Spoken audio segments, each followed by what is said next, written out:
ಸರ್ಕಾರಿ ಕಿರಿಯ ಪ್ರಾಥಮಿಕ ಶಾಲೆ ಚಿಕ್ಕಮಾಗಡಿ ತಾಂಡ, ಶಿಕಾರಿಪುರ ತಾಲೂಕು, ಜಿಲ್ಲೆ ಶಿವಮೊಗ್ಗ. ಶಾಲಾ ಶಿಕ್ಷಣ ಮತ್ತು ಸಾಕ್ಷರತಾ ಇಲಾಖೆ, ಶಿಕಾರಿಪುರದ ಕಟ್ಟ ಕಡೆಯ ಹಳ್ಳಿ ಚಿಕ್ಕಮಾಗಡಿ ತಾಂಡ. ಆ ತಾಂಡದ ಒಂದು ಚಿಕ್ಕ ಶಾಲೆ ಸರ್ಕಾರಿ ಕಿರಿಯ ಪ್ರಾಥಮಿಕ ಶಾಲೆ. ಈ ಶಾಲೆಯಲ್ಲಿ ನಾವು 8 ವರ್ಷಗಳ ಕಾಲ ಇಲ್ಲಿ ಸೇವೆಯನ್ನು ಸಲ್ಲಿಸ್ತಾ ಇದ್ದೇವೆ. ಇಲ್ಲಿ ಮಕ್ಕಳಿಗೆ ಒಂದು ಹೊಸ ಆಲೋಚನೆ ಮೂಡುವ ರೀತಿಯಲ್ಲಿ ನಾವು ತರಗತಿಯಲ್ಲಿ ಕನ್ನಡ ಭಾಷಾ ಬೋಧನೆಯನ್ನು ಮಾಡುವಾಗ ನಾವು ತರಗತಿಯಲ್ಲಿ ಮಕ್ಕಳಿಗೆ ಕೂಡ ಅಲ್ಲಿ ಯಾವುದೇ ಒಂದು ಭಾಷಾ ಬೋಧನೆಯನ್ನು ಮಾಡಬೇಕಾದ್ರೆ ನಾವು ಅಲ್ಲಿ ಮಕ್ಕಳನ್ನು ಕೂಡ ನಾವು ಬಳಸಿಕೊಂಡು ನಾವು ಬೋಧನೆಯನ್ನು ಮಾಡಬೇಕಾಗುತ್ತೆ. ಹಾಗಾಗಿ ನಾವು ಈ ದಿನ ನಮ್ಮ ಶಾಲೆಯಲ್ಲಿ ಕನ್ನಡ ವಿಷಯದ 3ನೇ ಅಧ್ಯಯನ ನಮ್ಮ ಮಾತು ಕೇಳಿ ಅನ್ನೋ ಪಾಠವನ್ನು ಮೊದಲಿಗೆ ನಾನು ವಿದ್ಯಾರ್ಥಿಗಳಿಗೆ ಪಾಠವನ್ನು ಮಾಡಿ ಅದರ ಅರ್ಥವನ್ನು ತಿಳಿಸಿ, ಭಾವಾರ್ಥವನ್ನು ಸಹ ತಿಳಿಸಿ, ಎಲ್ಲರೂ ತುಂಬ ಅರ್ಥಗರ್ಭಿತವಾಗಿ ಅರ್ಥ ಆಗಿದೆ ಸರ್ ಅನ್ನೋ ರೀತಿಯಲ್ಲಿ ಅವರಿಂದ ಪ್ರಶಂಸೆಯ ಮಾತುಗಳು ಬಂದವು. ಹಾಗೆ ವಿದ್ಯಾರ್ಥಿಗಳಿಂದ ಕೂಡ ನಾವು ಇವತ್ತು ಈ ದಿನ ನಮ್ಮ ತರಗತಿಯಲ್ಲಿ ಅವರು ಕೂಡ ಮಕ್ಕಳು ಕೂಡ ಸರ್ ನಾವು ಕೂಡ ಒಂದೊಂದು ಪ್ರಾಣಿಗಳ ಅನಾನುಕೂಲ ಏನಿದೆ ಆ ಕಾಡಿನ ಅಧಿಪತಿಯಾದಂಥ ಆನೆ ಮುಂದೆ ಹೇಳುವಂಥ ಸನ್ನಿವೇಶವನ್ನು ನಾವು ಮಾಡ್ತೇವೆ ಸರ್, ಫಲಕದಲ್ಲಿ ಬರೆದುಕೊಂಡು ಬಂದು ನಾವು ಕೂಡ ತರಗತಿಯಲ್ಲಿ ಎಲ್ಲರ ಮುಂದೆ ಪ್ರದರ್ಶನವನ್ನು ನೀಡ್ತೇವೆ ಅಂತ ಹೇಳಿದಾಗ ಅವ್ರಿಗೆ ಕೂಡ ಅವಕಾಶವನ್ನು ಮಾಡಿಕೊಟ್ಟಿದ್ದೇವೆ. ಈಗ ಒಬ್ಬೊಬ್ಬ ವಿದ್ಯಾರ್ಥಿಗಳು ಕೂಡ ಬಂದು ನಮ್ಮ 5ನೇ ತರಗತಿ ವಿದ್ಯಾರ್ಥಿಗಳು ಸುಭಾಸ್ ಅವರು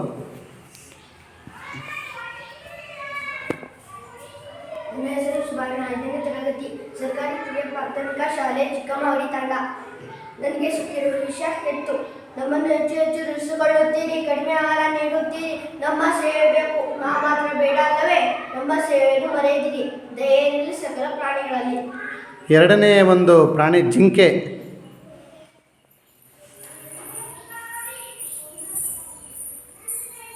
ನನ್ನ ಹೆಸರು ಚಿಂತನ. ನಾನು 5ನೇ ತರಗತಿಯಲ್ಲಿ ಓದುತ್ತಿದ್ದೇನೆ.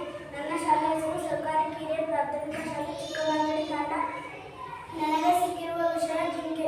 ನಮ್ಮ ಬದುಕಿನ ಆಧಾರ ತಾಣ ಕಾಡು, ಅದನ್ನು ನಾಶ ಮಾಡುತ್ತಿದ್ದೀರಿ. ನಮಗೆ ತಿನ್ನಲು ಹುಲ್ಲಿಲ್ಲ, ಮಲಗಲು ಮರದ ನೆರಳಿಲ್ಲ.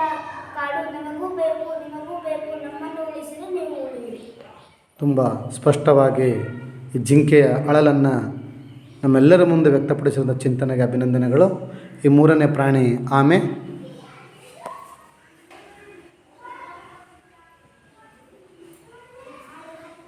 ನನ್ನ ಹೆಸರು ಶ್ರೇಯಸ್, 5ನೇ ತರಗತಿ, ಸರ್ಕಾರಿ ಕಿರಿಯ ಪ್ರಾಥಮಿಕ ಶಾಲೆ ಚಿಕ್ಕಮಾಗಡಿ ತಾಂಡ. ನನಗೆ ಬಂದಿರುವ ವಿಷಯ ಆಮೆ. ನೀರು ಅಮೂಲ್ಯ ಸಂಪತ್ತು, ಅದನ್ನು ಹಾಳು ಮಾಡುತ್ತಿದ್ದೀರಿ. ಕಸ ಕಡ್ಡಿಯಾಗಿ ಕಲ್ಮಶಗೊಳಿಸುತ್ತಿದ್ದೀರಿ. ನಮಗೆ ನೀರಿನಲ್ಲಿರಲು ಕಷ್ಟವಾಗುತ್ತಿದೆ. ನೀರು ನಮ್ಮೆಲ್ಲರ ಜೀವ. ನೀರನ್ನು ದುರ್ಬಳಕೆ ಮಾಡಬೇಡಿ, ಕಲುಷಿತಗೊಳಿಸಬೇಡಿ. ತುಂಬ ಸ್ಪಷ್ಟವಾಗಿ ವಿದ್ಯಾರ್ಥಿ ಎಲ್ಲ ವಿದ್ಯಾರ್ಥಿಗಳ ಮುಂದೆ ಆ ಒಂದು ಆಮೆಯ ನೋವನ್ನು ವ್ಯಕ್ತಪಡಿಸಿದ್ದಾರೆ. 4ನೇ ಪ್ರಾಣಿ ಕರಡಿ.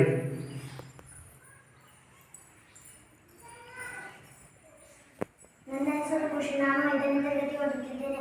ಸರ್ಕಾರಿ ಕಿರಿಯ ಪ್ರಾಥಮಿಕ ಶಾಲೆ ಚಿಕ್ಕಮಾಗಡಿ ತಾಂಡ. ನನಗೆ ಬಂದಿರುವ ವಿಷಯ ಕರಡಿ. ಎಲ್ಲವನ್ನು ನೀವೇ ತಿನ್ನುತ್ತೀರಿ, ತಿಂಡಿ ಹೆಚ್ಚಾಗಿ ಹಾಳು ಮಾಡುತ್ತೀರಿ. ನಮ್ಮ ಹೊಟ್ಟೆ ಹೆಸರಿನ ಬಗ್ಗೆ ನೀವು ಗಮನಿಸುವುದಿಲ್ಲ, ನಮಗೇನು ಉಳಿಸುವುದಿಲ್ಲ, ನಮಗೇನು ನಾವು ತಿನ್ನುವುದಿಲ್ಲ. ಹಾಗೆ ಖುಷಿಯವರು ಕೂಡ ಆ ಕರಡಿ ಅನ್ನೋವನ್ನು ಕಾಡಿನ ಅಧಿಪತಿಯಾದ ಆನೆ ಮುಂದೆ ವ್ಯಕ್ತಪಡಿಸಿದ ಸನ್ನಿವೇಶ ತುಂಬ ಅತ್ಯುತ್ತಮವಾಗಿತ್ತು. ಈಗ ನಾವು 5ನೇ ಪ್ರಾಣಿ ನಾಯಿ.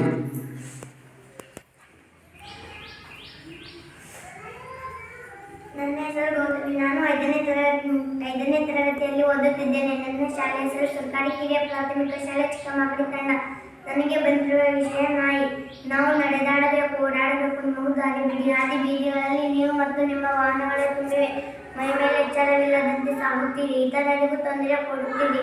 ಸರಿಯಾಗಿ ಚಲಿಸಿರಿ, ಚಲಿಸಲು ಬಿಡಿ. ಗೌತಮಿ ಅವರು ಕೂಡ ಎಲ್ಲ ಮಕ್ಕಳಿಗೆ ಅರ್ಥವಾಗೋ ರೀತಿಯಲ್ಲಿ ಆ ನಾಯಿಯ ಅಳಲನ್ನು ಕಾಡಿನ ಅಧಿಪತಿ ಮುಂದೆ ವ್ಯಕ್ತಪಡಿಸಿದ ಒಂದು ಸನ್ನಿವೇಶ ತುಂಬ ಅತ್ಯುತ್ತಮವಾಗಿತ್ತು. ಹಾಗೆ ಹೀಗೆ ಮಂಗ. ನನ್ನ ಹೆಸರು ಗಜೇಂದ್ರ. ನಾನು 5ನೇ ತರಗತಿ ಓದುತ್ತಿದ್ದೇನೆ. ಸರ್ಕಾರಿ ಕಿರಿಯ ಪ್ರಾಥಮಿಕ ಶಾಲೆ ಚಿಕ್ಕಮಾಗಡಿ ತಾಂಡ. ನನಗೆ ಸಿಕ್ಕಿರುವ ವಿಷಯ ಮಂಗ. ಮಂಗ. ನಮಗೂ ಶಾಂತಿ ನೆಮ್ಮದಿ ಬೇಕು. ನಾವೇನಿಸುತ್ತೀರಿ ನಮ್ಮನ್ನು ಓಡಿಸಲು ಮದ್ದುಗುಂಡುಗಳನ್ನು ಹರಿಸುತ್ತೀರಿ. ನಮಗೂ ಮದ್ದುಗುಂಡು ಸೃಷ್ಟಿಸಬೇಡಿ, ಶಾಂತಿಯನ್ನು ಕೆಡಿಸಬೇಡಿ. ಗಜೇಂದ್ರ ಅವರು ಕೂಡ ಆ ಒಂದು ಮಂಗ ಆ ಒಂದು ನೋವನ್ನು ಕೂಡ ತುಂಬ ಅತ್ಯುತ್ತಮವಾಗಿ ವ್ಯಕ್ತಪಡಿಸಿದ್ದಾರೆ. ಹಾಗೆಯೇ ಈಗ ಬೆಕ್ಕು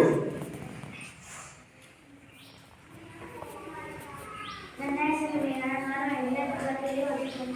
ಸರ್ಕಾರಿ ಕಿರಿಯ ಪ್ರಾಥಮಿಕ ಶಾಲೆ ಚಿಕ್ಕಮಗಳೂರು ತಾಂಡ. ನನಗೆ ಬಂದಿರುವ ವಿಷಯ ಬೆಕ್ಕು. ನಿಮ್ಮನ್ನು ಮೆಚ್ಚಿಸಲು ನಮಗೂ ಮನಸ್ಸಿದೆ. ನೀವು ಟಿವಿ ನೋಡುತ್ತಿದ್ದರೆ ಮೊಬೈಲನ್ನು ಮುಗಿಸಿ. ಆದರೆ ನಿಮ್ಮ ಪಕ್ಕದಲ್ಲಿರುವ ನಮ್ಮನ್ನು ಕಣ್ಣೆತ್ತಿ ನೋಡಿ. ನೀವು ಪಕ್ಷ ಬಿಡ, ನಾವು ನಿಮ್ಮಲ್ಲಿಯೇ ನಮ್ಮನ್ನು ಮುಗಿಸಿರಿ. ಕೊನೆಯ ರೈತನ ಮಿತ್ರ ಎರೆಹುಳ.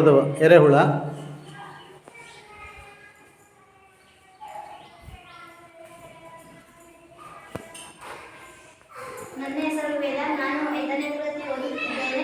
ನನ್ನ ಶಾಲೆ ಹೆಸರು ಸರ್ಕಾರಿ ಕಿರಿಯ ಪ್ರಾಥಮಿಕ ಶಾಲೆ ಚಿಕ್ಕಮಗಳೂರು ತಾಂಡ. ನನಗೆ ಬಂದಿರುವ ವಿಷಯ ಎರೆಹುಳ.